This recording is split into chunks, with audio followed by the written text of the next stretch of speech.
This is going to be SMMA outreach explained, more or less when and how you should pitch and how much rapport you should build before you go in for the kill. If you have any questions, drop them down below. I reply to literally everybody. Otherwise, enjoy the video. Peace.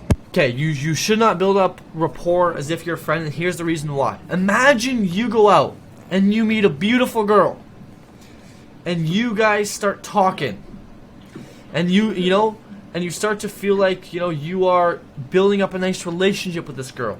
And who knows, it might go further in the future. Okay, things are getting good, and you got her number, and now you're talking and you're getting, all intimate.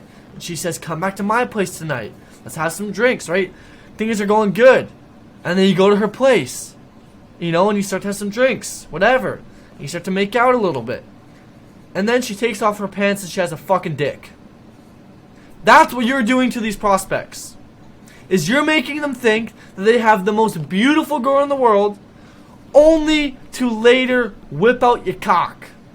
Now, listen, this sounds crazy, but I mean it, because when you come across as a client, to them that's the perfect girl analogy, okay? You're coming across as a client, perfect girl analogy. So building up all this rapport by saying, oh, what services do you offer?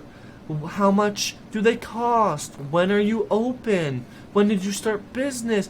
Blah, blah, blah, blah, blah. And then you pitch them, they're going to be like, oh my god, this dude just blank, right?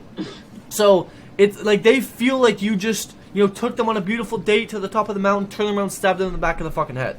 Right? We don't want to stab people in the head. That's not very nice. So we need to be very straightforward and honest when we're pitching people, right? Which is why some people literally use the line, can I pitch you? Okay, you're getting a lot of no's. When people say yes, at least they're open to hearing it. So they're going to be more likely to actually listen to what you have to say.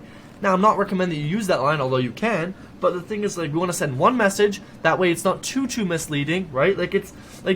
You need to find the right line, right? Like sending a first message, and you don't want to, it's kind of it's a fine line of being a client and then completely being somebody who wants to pitch them, right? We want to be in the middle where it's they want to answer us, but they also don't think we're a client, right? So we want to walk that fine line and find the right message we can send that will get us good replies, but don't make people immediately think we're potential clients, and then when we pitch them, they hate us.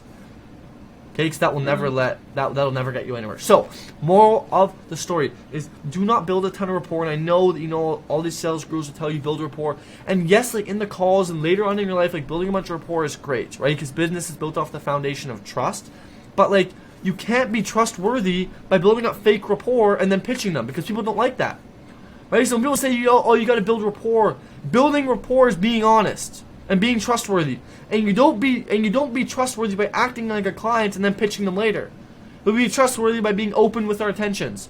One quick message to get a response, and then boom, we pitch them after, right? We don't lead them on, right? I'm sure for all my guys out there, if you ever had a girl lead you on, it sucks, right? That shit hurts. That shit hits home. It hurts. Okay, so we hate being led on, so don't do it to other people. So you should pitch after the first intro message. You're welcome.